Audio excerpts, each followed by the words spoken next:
Nós vamos hoje iniciar uma nova série de lições da revista produzida pela Casa Publicadora das Assembleias de Deus, que tem como tema o Verbo se fez carne. Jesus sob o olhar do apóstolo João.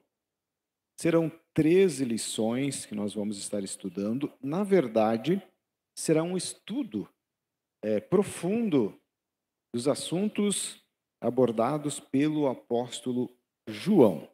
Hoje nós vamos estudar sobre o tema, o Verbo que se tornou carne, depois o novo nascimento, a verdadeira adoração, Jesus o pão da vida, a verdade que liberta, o bom pastor e suas ovelhas, eu sou a ressurreição e a vida, uma lição de humildade, o caminho, a verdade e a vida, promessa do Espírito, a intercessão de Jesus pelos discípulos, do julgamento à ressurreição e renovação da esperança. Tudo isso nós vamos estar refletindo aí neste período de 3 meses. Hoje, então, a lição de número 1 tem como título o Verbo que se tornou carne. Para base, então, vamos ler no Evangelho segundo escreveu João, Evangelho de João, capítulo 1, e os primeiros 14 versículos. Uma vez que está sendo gravado e nós estamos alimentando o YouTube com as lições de terça-feira, a participação dos irmãos não aparece, né? não sai, e não é gravado, né? Então, eu vou estar fazendo a leitura, porque senão fica a falta da leitura do texto bíblico no conteúdo do YouTube. Então, vamos lá. Vocês podem estar acompanhando ali, né? Igual. 1 João, João, o Evangelho de João, capítulo 1, a partir do verso 1. Eu vou fazer a leitura lá, né? Porque ali está na Nova Almeida Atualizada. Como é uma noite de estudo, né? Observe que ali está NAA. Quem aqui não sabe o que significa aquelas 3 letras NAA? Quem não sabe, levante a mão, por favor. Várias mãos. É uma versão da Bíblia, quer dizer, Nova Almeida Atualizada. Todas elas são de João Ferreira de Almeida. Aí nós temos a mais antiga, né? Que é a Revista e Corrigida Fiel, enfim. Essa é uma das mais atuais, está entre as mais atuais, NAA. Vamos ler então. No princípio era o Verbo, e o Verbo estava com Deus, e o Verbo era Deus. Ele estava no princípio com Deus. Todas as coisas foram feitas por ele, e sem ele nada do que foi feito se fez. A vida estava nele, e a vida era a luz dos homens. A luz resplandece nas trevas, e as trevas não prevaleceram contra ela. Houve um homem enviado por Deus, e o nome dele era João. Este veio como testemunha para testificar a respeito da luz, para que todos viessem a crer por meio dele. Ele não era a luz, mas veio para dar testemunho da luz. A verdadeira luz que, vinda ao mundo, ilumina toda a humanidade. O Verbo estava no mundo, e o mundo foi feito por meio dele, mas o mundo não o conheceu. Veio para o que era seu, e os seus não o receberam. Mas a todos quantos o receberam, deu-lhes o poder de serem feitos filhos de Deus, a saber, aos que creem no seu nome. Os quais não nasceram do sangue, nem da vontade da carne, nem da vontade do homem, mas de Deus. E o Verbo se fez carne e habitou entre nós, cheio de graça e de verdade, e vimos a sua glória, glória como do unigênito do Pai. Amém. Bem, irmãos, como é a primeira lição, o primeiro estudo desta série, o autor, pastor Elianai Cabral, que estruturou todos os estudos que nós vamos estar desenvolvendo aqui, ele traz alguma informação a respeito do autor do livro, né, cuja autoria é atribuída ao apóstolo João.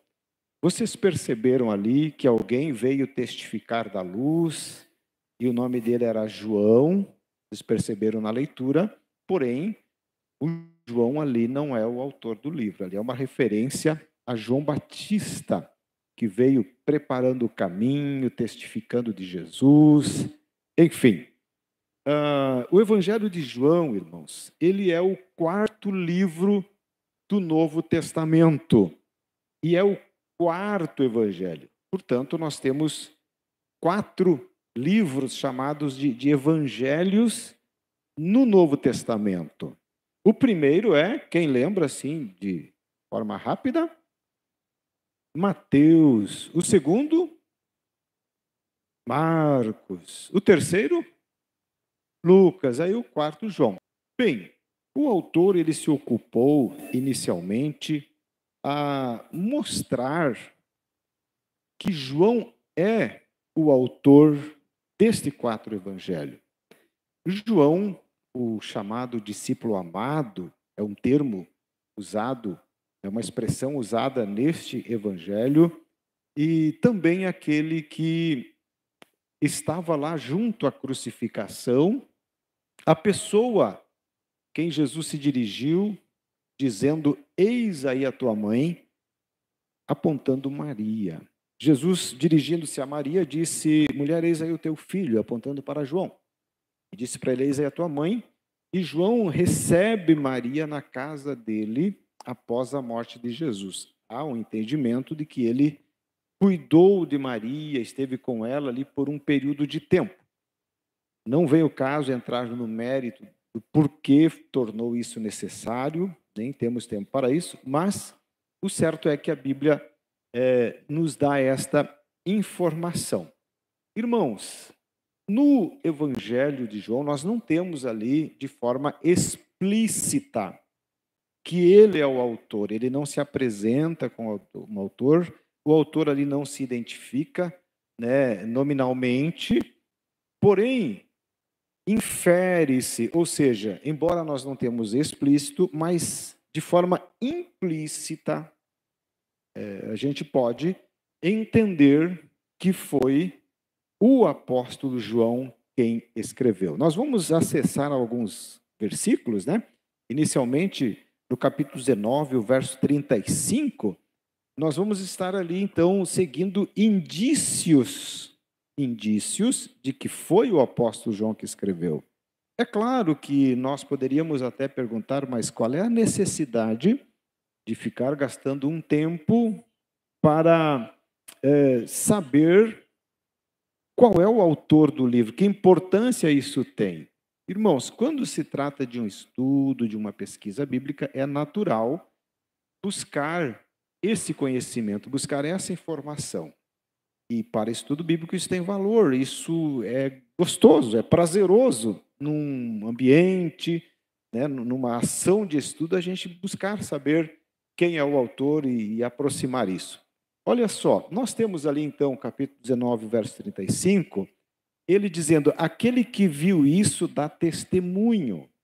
Ele está se referindo ao momento em que os soldados chegaram lá para ver se os 3 crucificados estavam mortos, né, aqueles 2 malfeitores e Jesus, e eles quebraram as pernas. Quebraram a perna daquele que estava à direita, do que estava à esquerda, e quando eles chegaram em Jesus, eles não quebraram as pernas porque ele já estava morto. A ideia era acelerar a morte para que não ficasse ninguém penando no outro dia, que já era a preparação para a Páscoa. Com isso, irmão, se cumpriu a profecia que dizia lá no Antigo Testamento que nenhum dos seus ossos seria quebrado. Mas não é esse o assunto. Ele está dizendo: aquele que viu isso dá testemunho. E o testemunho dele é verdadeiro. E ele sabe que diz a verdade, para que também vocês creiam. O autor está dizendo que aquele que viu isso dá testemunho. Ele está se referindo a alguém que estava presente lá. E João estava presente. Ele ficou lá, pois eu fiz menção há pouco de que Jesus indicou a mãe dele, né, para João e João para Maria. João estava presente. Agora, João capítulo 21, verso 20 e depois o verso 24. Então Pedro, voltando-se, viu que o discípulo a quem Jesus amava vinha seguindo. Era o mesmo que na ceia havia se reclinado sobre o peito de Jesus para perguntar: Senhor, quem é o traidor? Ele está fazendo menção aqui do discípulo a quem Jesus amava. João não sabia o nome desse discípulo. João não sabia o nome daquele que viu e testificava. É claro que ele sabia, era alguém do convívio, era alguém que participava ali do dia a dia, da rotina. Por que João não dá o nome dessa pessoa? Vamos ao verso 24 agora. E diz assim: Este é o discípulo que dá testemunho a respeito destas coisas e que as escreveu. E sabemos que o seu testemunho é verdadeiro. O discípulo amado é o que registrou isso, é o que está testemunhando, é o que está apresentando estas coisas. Isso, irmãos, faz com que os estudiosos inferem, né, deduzem que é ele próprio. Por que ele omitiria o nome desse discípulo envolvido com estas questões e chama de discípulo amado, aquele discípulo, enfim? Entende-se que João, por uma atitude de humildade, ele opta em não dizer eu estava lá, eu vi, eu escrevi, eu testemunho e o meu testemunho é verdadeiro. Por uma questão de humildade, ele então refere-se àquele que viu. Esse é o discípulo que viu, quem? O discípulo amado. Mas é claro que os irmãos, primeiros destinatários deste livro, não tiveram problema nenhum, porque era comum aquilo, eles sabiam disso, eles conheciam essa forma com que João era visto, o discípulo amado, dado a carisma e a forma como ele se relacionava com Jesus. Isso é o que nós temos no texto sagrado, essas coisas implícitas, né? Essas percepções, esses indícios. Agora, os chamados pais da igreja, que foram os líderes que deram sequência ao cuidado da doutrina, na era pós-apóstolos, nós entendemos que os apóstolos viveram ali dentro do primeiro século, os primeiros 100 anos. A partir dos primeiros 100 anos, quem cuidou de pastorear, de liderar, de reunir esses escritos todos, os 27 do Novo Testamento, submeter a um crivo, né, de reconhecimento de que eram inspirados por Deus e, portanto, deveriam ser colecionados para fazer parte do chamado cânon sagrado, os livros que servem de regra, de fé, enfim. Estes homens são chamados de os pais da igreja, uma forma de distinguir eles dos apóstolos. O autor, no livro de apoio, ele dá nomes, são vários que escreveram dizendo que João foi o autor do quarto evangelho, o apóstolo João. Inclusive, quem nasceu ali no ano 130 depois de Cristo. E João escreveu, por exemplo, o Apocalipse também, que é uma obra atribuída a ele, né? O registro, bem como as 3 cartas que nós temos ali naquele grupo de epístola, né? 1ª, 2ª e 3ª João. O Apocalipse, por exemplo, ele escreveu lá pelo ano 95, lá beirando o ano 100. E nós temos ali Policarpo, que foi um homem que fez o elo de ligação entre os apóstolos e as gerações futuras. Então, um dos pais da igreja, que nasceu no ano 130, ele escreveu dizendo que João foi o autor desse quarto evangelho. Outros que nasceram no ano 150 e tal, mas eles conviveram com pessoas que foram discípulos de João, que conviveram com João. Então, eles tiveram contato, né, convivência com pessoas que tiveram convivência direta e pessoal com o apóstolo João. Eles testificam, então, de que foi João quem escreveu o quarto evangelho. Desta forma, a gente vê, então, essa possibilidade com muita força, né, com muito vigor, de que foi João que escreveu o terceiro evangelho. Mas é claro, irmãos, o mais importante é o evangelho em si, é o conteúdo. A gente não vai criar nenhum problema por isso, né? Por exemplo, dentro disso, né, abrindo aqui um parêntese, a carta aos Hebreus, quem escreveu? A gente não sabe. Tem gente que afirma que é Paulo, outros pensam que não. E eu lembro uma vez que tinha alguém, quando nós estávamos sentados, era uma ministração que estávamos ouvindo, né? E aí alguém falou a carta aos Hebreus, cujo autor é desconhecido. Daí a pessoa que estava ao meu lado falou comigo brabo. Eu disse, eu não sei por que eles não querem admitir que foi Paulo que escreveu. Eu disse, não vamos estragar nenhuma reunião por causa disso, né? Isso não é tão relevante assim. Mas a verdade é que há indícios muito fortes de que foi o apóstolo João que escreveu o quarto evangelho. Qual era a finalidade de João em escrever? Bom, isso está claro lá no capítulo 20 e no verso 31. Vamos estar lendo? Olha só. Estes, porém, foram registrados para que vocês creiam que Jesus, o Cristo, o Filho de Deus, e para que, crendo, tenham vida em seu nome. Por que não escreveu? Ele escreveu, né, ele registrou, para que os destinatários, aqueles que tivessem acesso a esse conteúdo, crescem que Jesus é o Cristo, né, aquele prometido, aquele esperado, e, uma vez crendo, né, tem vida em seu nome. Aliás, entende-se que o objetivo de todos os livros da Bíblia é que creiamos, que conheçamos a Deus e, uma vez crendo, tenhamos vida nele, essa vida espiritual. Lembrando que a Bíblia diz que nós, no estado de incredulidade, somos chamados pela Bíblia de mortos espirituais. Paulo disse, nós estando mortos nas nossas ofensas e pecados, fomos vivificados. Então, uma vez mortos, ou seja, a condição espiritual de descrença é uma condição de morte.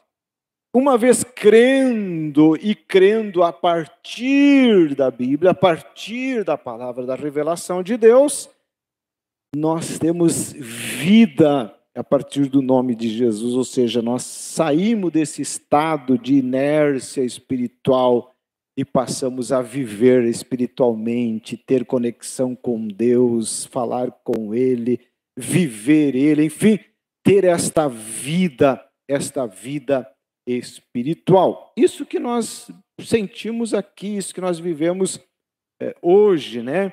Essa conexão real com Deus. Bem, irmãos, João, ele tem então como objetivo fazer com que as pessoas cresçam em Jesus e querendo tivessem vida, só que ele ocupa-se com os assuntos relacionados a Jesus diferente de Mateus, de Marcos e de Lucas. Mateus, Marcos e Lucas, eles tinham um grupo de pessoas em mente e focaram aspectos na vida de Jesus específicos, assim como João, mas diferentes dele. Por exemplo, a gente sabe que Mateus tinha em mente o povo judeu. E agora eu quero fazer um teste de memória com os alunos da Corbã. Todos os 4 evangelistas tinham o objetivo de apresentar Jesus. Mateus, pensando nos judeus, ele escreveu apresentando Jesus como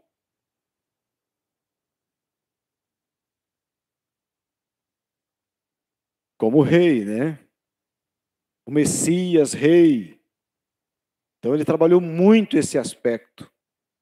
Ele apresentou Jesus como o rei, o Messias rei. Marcos, ele escreve aos Romanos, e ele apresentou Jesus como o servo sofredor. Agora vocês estão lembrando, né? Lucas apresentou Jesus como filho do homem. É isso aí. Então, é nítido isso, irmãos. Claro que Jesus vai aparecer como divino de alguma forma ali nos escritos de Marcos, de Mateus e Lucas, né? Mas a ênfase de Lucas foi Jesus como filho do homem. A ênfase de Marcos, Jesus como servo, sofredor. E a ênfase de Mateus foi Jesus como rei, o rei esperado e assim por diante, né? Tá. É interessante a gente pensar, irmãos, que João escreveu depois. E não é uma cópia dos primeiros 3 evangelhos, o conteúdo dele. Há um entendimento de que Marcos escreveu primeiro, né? E pelo vínculo dele com o apóstolo Pedro, um dos que fazia parte do grupo íntimo de Jesus, aliás, Pedro chama ele de filho, né? Marcos. Então, isso influenciou bastante João Marcos ao escrever sobre Jesus. Os estudiosos entendem que Mateus ele se valeu dessa fonte, os escritos de Marcos, porque há bastante, há um percentual grande do livro de Marcos no evangelho que Mateus escreveu. Entende-se também que Lucas se valeu do evangelho de Marcos para escrever, porque afinal Lucas ele fez uma investigação, ele fez uma pesquisa, ele conversou com pessoas, ele leu. O Espírito Santo inspirou ele dessa forma. E a partir dessa investigação, ele produziu o livro que leva o seu nome hoje, o terceiro evangelho. João escreveu depois. Entende-se que ele não se valeu dos conteúdos já existentes, mas se valeu das suas experiências, do seu contato com Jesus. Imagine o quanto João aprendeu com Maria nos dias em que ela esteve com ele. Talvez informações privilegiadas João pôde ter a respeito de Jesus, hospedando e acompanhando e assistindo Maria após a crucificação de Jesus e também a sua ressurreição. Então, irmãos, João, enquanto Mateus se ocupou em apresentar Jesus como... Já foi? Como rei. Marcos apresenta Jesus como servo. Lucas apresenta Jesus como filho do homem. João apresenta Jesus como filho de Deus. Então, embora João também desenvolve o aspecto humano de Jesus, a humanidade de Jesus, Jesus como homem, a ênfase, ele sublinhou, ou seja, ele destacou, né, o destaque do tratado de João sobre Jesus é o lado divino de Jesus. Então, João, ele destaca as 2 naturezas de Jesus. A gente aprende na Bíblia, e foi estudado isso no trimestre passado, que Jesus ele possuía a sua natureza humana, ele foi um ser humano, foi um homem, 100% homem. A diferença entre ele e os demais seres humanos é que ele era um homem sem pecado e venceu a tentação, não pecou, o que Adão não fez, e Eva, ele fez, que é resistir, venceu a tentação, mas tirando esse aspecto de pecado, né, Jesus, a Bíblia apresenta ele como um homem, né, um ser humano normal, assim como os demais. Mas João também apresenta uma outra natureza de Jesus, divina. Então, Jesus tinha duas naturezas. Por isso, aquela expressão, ele era o Deus homem. Uma vez que ele era Deus e tornou-se homem, jamais um ser divino vai deixar de ser divino. Isso não é possível. Não é possível um ser divino deixar de ser. Né? Uma vez uma pessoa divina, sempre uma pessoa divina. Ele tornou-se homem. O que aconteceu? Jesus, ele submeteu-se a uma segunda natureza. Então, ele tinha a natureza divina, manteve, mas passou a ter também a natureza humana. É desafiador a nossa mente, ao nosso intelecto, a nossa lógica, a nossa razão? Claro que é. Porém, é uma afirmação bíblica e nós, como crentes na Bíblia, nós aceitamos isso pela fé. Aceitamos como verdade. Uma vez aceito isso como verdade, isso tem um resultado positivo em nossa vida. Então, vamos, sempre quando lembrar do Evangelho de João, vamos lembrar também que a ênfase de João, né, o destaque que ele deu, foi em relação à divindade de Jesus. Queridos, veja só, no segundo tópico, Jesus, o Verbo de Deus. A revelação que ultrapassa o passado. É interessante isso. A revelação que ultrapassa o passado. O que nós temos de passado? Nós temos o começo de todas as coisas. Nós sabemos que no mundo espiritual se teve um ponto inicial para os anjos, os seres angelicais. Depois destes surgiu então os anjos caídos, que são chamados de demônios. E depois nós temos no mundo físico o início de todas as coisas, a criação de Deus, os céus e a terra, esse universo, né, os planetas, enfim. Só que João, ele traz aqui uma revelação que ultrapassa o passado quando ele apresenta Jesus. Ele começou, olha a forma como ele começou o seu evangelho. Mateus traz a genealogia de Jesus, começando lá, né, por Abraão, enfim, Davi. Lucas, ele fala da genealogia de Jesus, começando a partir dele, Jesus filho de José, José filho de... E vai indo e passa por Abraão, passa lá, e vai até Adão e diz que Adão veio de Deus. João não se ocupa com a genealogia de Jesus. Ele já entra direto, com ênfase, à sua divindade, chamando Jesus de palavra, o Logos. Então ele inicia assim, ó, no princípio era o Verbo, e o Verbo estava com Deus, e o Verbo era Deus. Então ele já está enfatizando que Jesus é divino. No princípio, lá no começo, era o Verbo, e o Verbo estava com Deus, e o Verbo era Deus. Ele estava no princípio com Deus. Então, irmãos, por que a expressão uma revelação que ultrapassa o passado? Se lá no começo ele era Deus, logo ele existe antes do começo, porque sendo Deus ele é eterno. Uma vez que ele é eterno, ele não tem começo e nem fim de dias. Isso é um desafio à nossa mente, mas essa é a realidade da divindade. Sempre existiu. Não tem começo. Desde quando Deus existe? Desde sempre. Explica isso? Não é possível.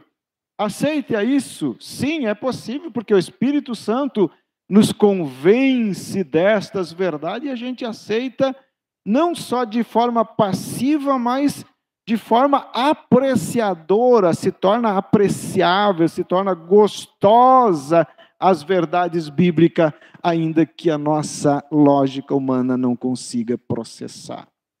Então, ele está mostrando que Jesus é Deus. Se Jesus é Deus, ele está, então, além do tempo. Bem, todas as coisas foram feitas por ele, e sem ele nada do que foi feito se fez. Veja que ele já está apresentando Jesus como autor da criação.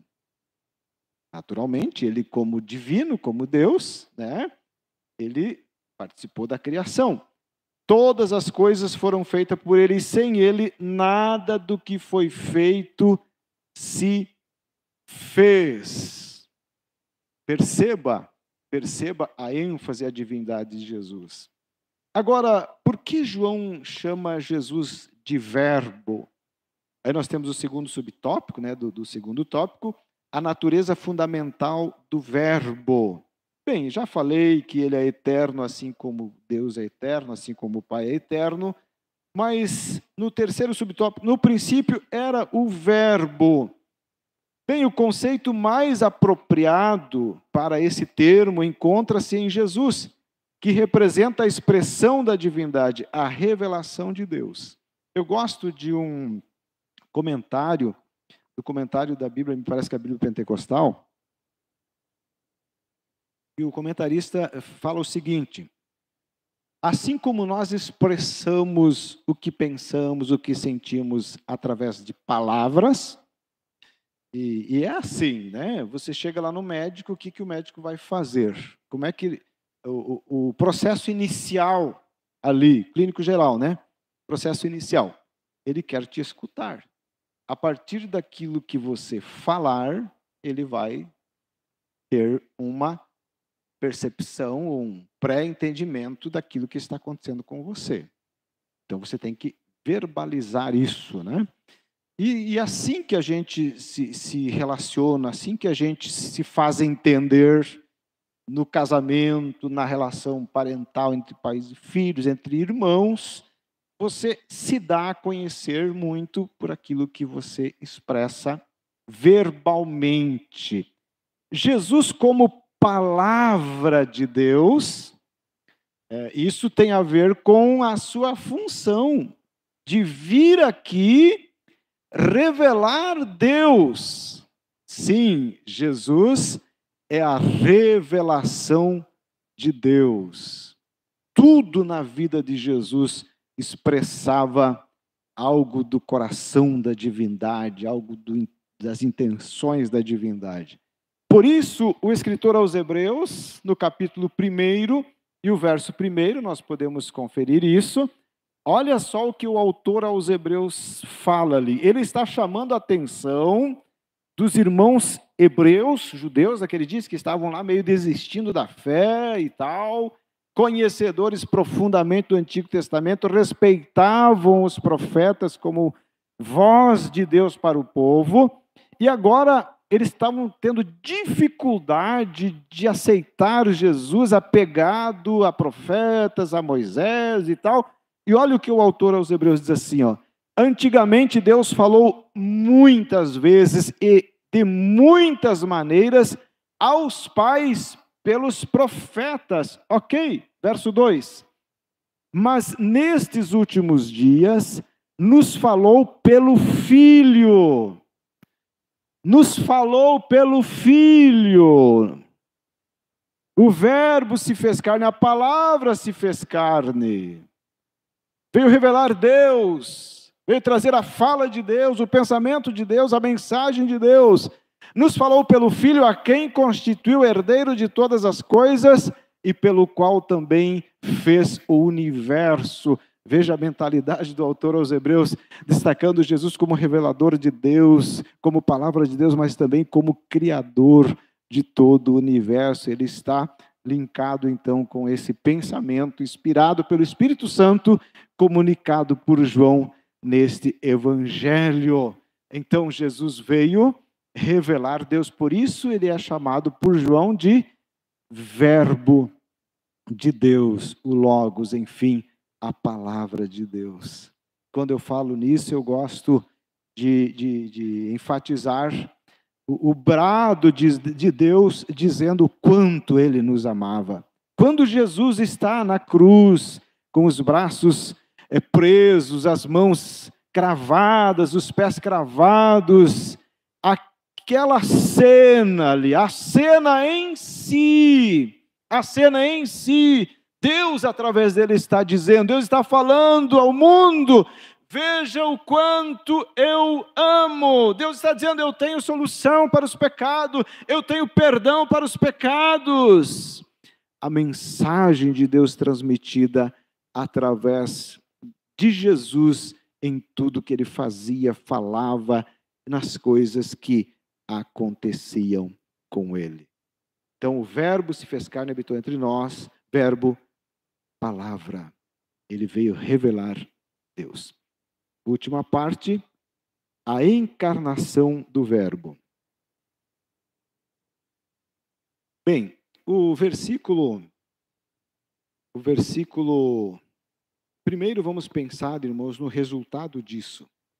Nós lemos ali o verso 11, até pode ser colocado ali, quando João então falando que ele estava com Deus, era Deus, todas as coisas foram feitas por ele, sem ele nada do que foi feito se fez, ele era a luz e tal, né, que veio para iluminar o mundo, as trevas não entenderam, as trevas aqui simboliza o estado espiritual provocado pelo pecado, mas ali estava a luz, né, trazendo o perdão, né, trazendo solução, enfim, para quem vivia naquele estado. E aí, o verso 11 diz assim, veio para o que era seu e os seus não o receberam. Por tempo eu ouvi e até entendia que esse seu veio para o que era seu. Então, o que Jesus veio fazer aqui? Ele veio para o que era seu. Aí se entendeu que ele veio para o povo judeu. Por muito tempo, né, se entendeu isso. Mas um pouco mais de atenção ao texto mostrou que não. Porque ele fala em seu no singular e fala em seus no plural. Observaram isso? Ok? Veio para o que era seu. E vindo para o que era seu, os seus não o receberam. Na vinda, ele não foi recebido pelos seus. Então, esses seus que não o receberam, claramente pode-se entender que estes sim são os judeus. Porque os judeus não receberam Jesus, não creram em Jesus. Jesus foi rejeitado pelo povo de sangue dele. Ele foi rejeitado pelos judeus. Isaías profetizou isso, né? Ele surgiu como a raiz de uma terra seca. Ele fala que nenhuma beleza víamos nele para que o desejássemos. Isso não quer dizer que Jesus era um ser humano com aspecto físico sem beleza, né? Pelo contrário, Jesus tinha tudo para ser um moço de boa aparência. Até porque ele não tinha pecado, tudo isso vai influenciar no estado da alma, né? E vai refletir no físico e tal. É claro que ele era de aparência judaica, porque a mulher do poço samaritano, que ela disse, mas tu sendo judeu, pede-me dar de beber. Ela via ali um judeu. Mas quando a Bíblia diz, nenhuma beleza víamos nele para que o desejássemos. E eu ouvi isso já em público, alguém pregando, Jesus era feio, irmãos, e tal. Não. Por favor, né? É que Jesus não trouxe nada que alcançasse a expectativa dos judeus. Nasceu de uma família pobre.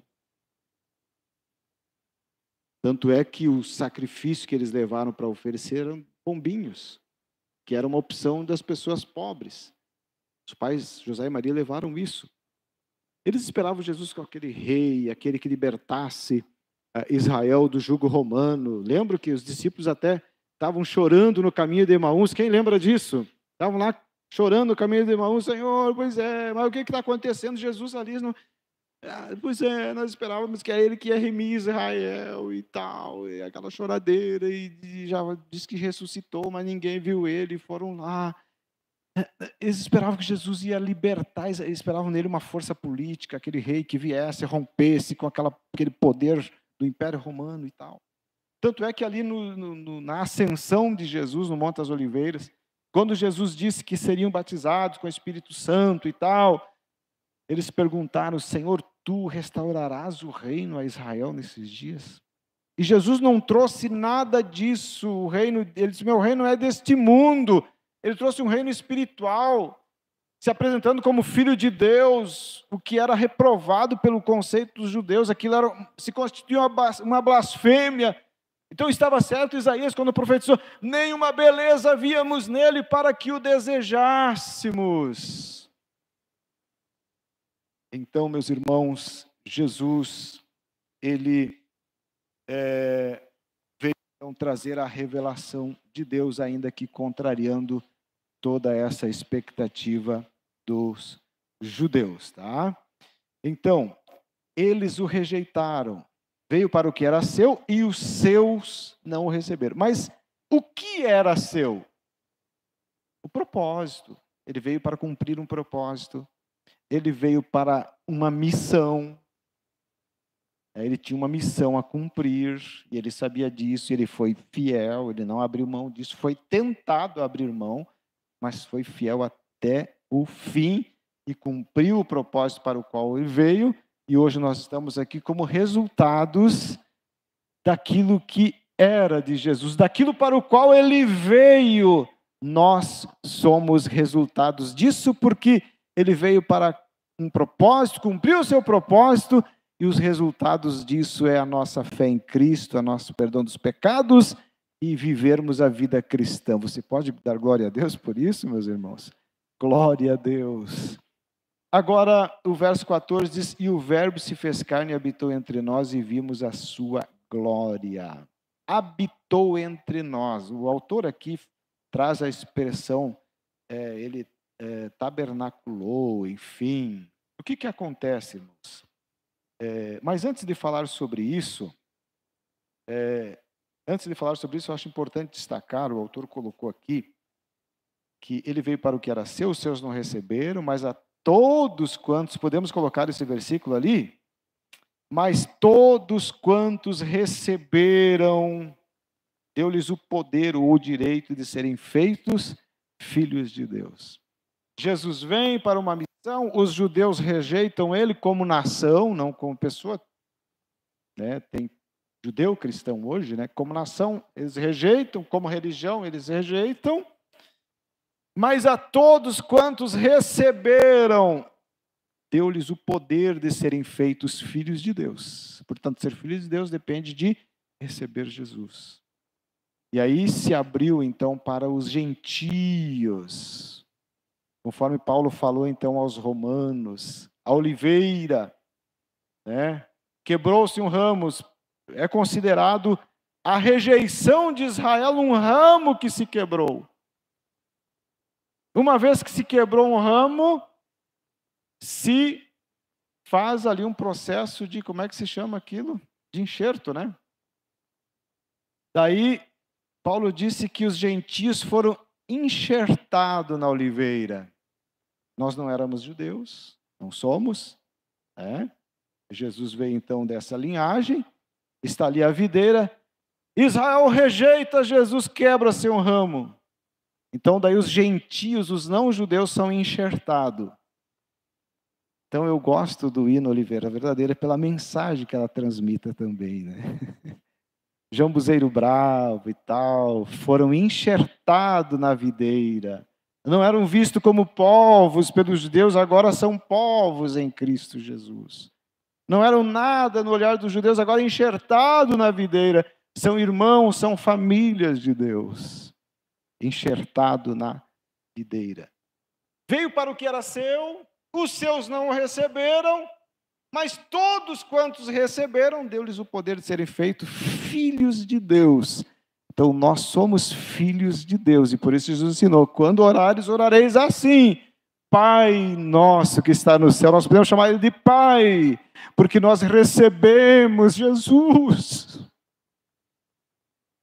E Ele nos deu esse direito de sermos seus filhos. E podemos falar com Ele, chamando-o de Pai. E que Pai Jesus nos deu através da missão que Ele cumpriu nesta terra, não é verdade? Glória seja dado ao precioso nome de Jesus.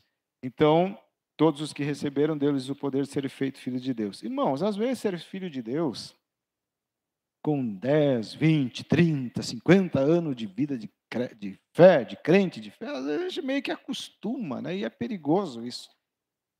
Então, às vezes ouvi, sou filho de Deus, ouvindo mais uma vez, não é assim, às vezes meio que...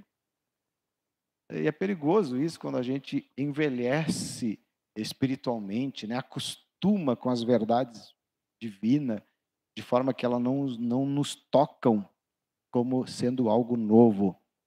Mas olha, vamos ver como é que João, esse mesmo, autor, esse que fala que todos que receberam, deu-lhes o poder de tornar filhos de Deus, ele escreveu algumas cartas também. Vamos na primeira carta dele que ele escreveu, primeira epístola. Vamos lá, 1 João, capítulo 3 e o verso 1. Vamos lá. Olha só. Vejam que grande amor o Pai tem concedido, a ponto de sermos chamados filhos de Deus, e de fato somos filhos de Deus. Por essa razão o mundo não nos conhece, porque não conhecem a Ele. A gente não, a partir do momento, lembra? De ser enxertado, a gente não se identifica mais com o mundo, com aquele sistema de descrença, aquele sistema que não leva a Deus em conta, que não reconhece a Deus. Então a gente se torna estranho para eles, somos vistos como louco. Por isso o mundo não nos conhece. Por quê? Porque nós somos filhos de Deus. Só que como se deu isso? Que processou esse fato de sermos filhos de Deus? Está ali grande amor, grande amor. Ele não só via como o amor, vede com grande amor o Pai tem concedido. Olha a grandeza do amor. Então a gente às vezes tende a ver a grandeza do amor de Deus na saúde, no terreno que a gente consegue comprar, no carro que a gente consegue trocar. Olha o amor de Deus, enfim, no dinheiro no banco e tal. Ok, ainda que Deus nos abençoe dessa forma, João está vendo a grandeza do amor de Deus no fato de Ele nos tomar como filho, nos adotar como seus filhos. Isto é o maior valor, é a maior bênção que nós alcançamos de Deus, e é essa fonte da motivação, da nossa alegria e do nosso apego ao Senhor Jesus. O seu amor foi tão grande, que Ele nos chama de seus filhos, e de fato somos filho de Deus. Amém, meus irmãos? Glória seja dado ao precioso nome de Jesus. Bem, então, a manifestação e habitação do verbo, última parte. Veja, irmãos, Deus, Ele habitou entre nós, o verbo se fez carne e habitou entre nós. O povo estava acostumado lá no tabernáculo, como habitação de Deus. Então, quando tinha que se acessar a presença de Deus, ia o sumo sacerdote, e isso uma vez no ano, representando o povo. Você já deve ter lido alguma coisa sobre isso. O tabernáculo, ele tinha o pátio, ele tinha um salão assim, lugar santo. Aqui tinha uma cortina espessa, né? E aqui ficava o lugar santíssimo ou santo do santo, aonde estava me ajude aí, o que ficava aqui? Arca da Aliança ficava aqui. Nesse espaço aqui, somente o sumo sacerdote entrava uma vez no ano, representando o povo, trazia sangue. Mas o certo é que Deus habitava ali, tabernaculava ali. agora João está dizendo, o Verbo se fez carne. E ele disse que o Verbo é Deus. Todas as coisas foram feitas por ele, sem ele nada que foi feito se fez. Ele está dizendo, Deus se fez carne e habitou entre nós. E nós vimos a sua glória como a glória do unigênito do Pai. Ele veio revelar Deus e eles viam Deus ali. Deus esteve entre nós de forma humana. Então você imagina, Deus se fez homem, permitindo-se ser acariciado por Maria durante 9 meses. Por José também, no primeiro momento, Maria engravidou, né? E ele, naquela época, né, respeitosamente disse, bom, eu vou cuidar da imagem de Maria. O que eu vou fazer? Eu vou fugir. É minha noiva, apareceu grávida, estou indo. Mas aí o anjo disse, olha, qual é o anjo mesmo que foi lá? Fizeram parte do processo da humanização do verbo. E um anjo mensageiro, né? Gabriel foi lá e disse, olha, não deixe Maria, o que nela está gerado é do Espírito Santo. Então, muda-se. Aí cuidou. Não precisou nem escolher o nome, já tinha o nome, o anjo já deu, lá era Jesus. Não tem aquele trabalho de ficar procurando nome e tal lá. Que é uma das coisas difíceis, né? Para o casal encontrar o nome do filho. E aí, lá está aquele ser humano na fase embrionária, fase fetal, carícias, carinho se mexe, nasce, é embalado, é cuidado, aprende a caminhar, aprende a falar. Deus se fez homem e habitou entre nós, dessa forma, né? Brinca com as crianças, com os amiguinhos, estuda a lei, aprende, desenvolve fisicamente, intelectualmente, espiritualmente. Com um adolescente, 12 anos, está lá discutindo com os doutores, eles impressionados com a sabedoria dele. Enfim, eles ficavam questionando tudo o que acontecia, mas esse não é o carpinteiro, trabalhava, aprendeu lá com o pai. Não é o carpinteiro, o filho de José, mas de onde veio tudo isso?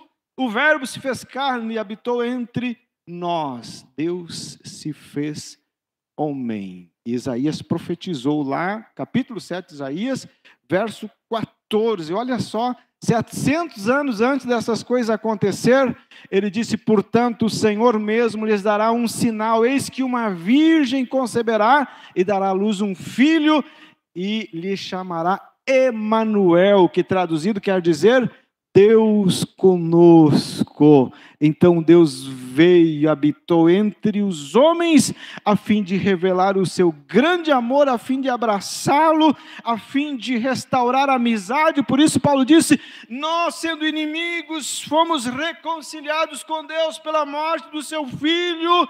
Enfim, Deus veio, Deus desceu aqui, Ele se fez carne, Ele se fez homem, para que fôssemos reconciliados com Ele.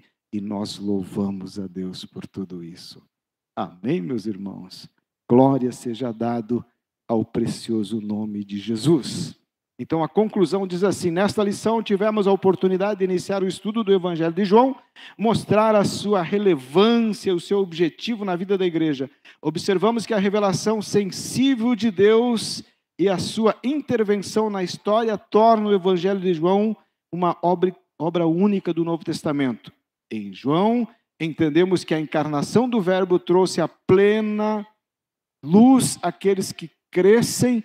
Assim, através da fé em Jesus, somos denominados filhos de Deus. Fomos feitos filhos de Deus. Só que a gente fica pensando, tudo bem, Deus se fez homem, habitou entre nós, só que depois de 40 dias da ressurreição, ele voltou ao céu. Mas lembra que ele disse, não vos deixarei, eu voltarei para vós. Vou enviar o Espírito Santo, e o Espírito Santo veio então. Hoje a gente vive o ministério do Espírito Santo, nos convencendo de tudo aquilo que Jesus revelou na sua existência aqui, coisas que era prometida no Antigo Testamento, esperado no Antigo Testamento. Então o Antigo Testamento fez ali uma preparação para o advento de Jesus. Jesus veio, nasceu Emanuel, o Deus entre nós, Ele está entre nós. Aí Jesus cumpriu a sua missão, retorna ao céu, E o Espírito Santo, então, ele é dado, não a conta-gota, é dado de forma abundante para a existência, para a vida da igreja. Então, todo o propósito que Jesus cumpriu, como é que a gente percebe, como é que a gente se convence disso? Pelo Espírito Santo de Deus. E nós sentimos Ele nesta noite. O bom é isso, é que a gente fala sobre Ele, que Ele está entre nós, e nós sentimos a Sua presença. Aliás, Jesus disse: alguém me ama, o Pai o amará. E viremos para Ele e faremos nele morada. Nos proporcionou sermos morada de Deus, habitação de Deus, pelo exercício da fé em Jesus. E um dia nós sairemos desse contexto, dessa dimensão, e alcançaremos então ao céu, onde teremos a presença de Deus, então de outra forma, por toda a eternidade. Amém, meus irmãos? Glória a Deus.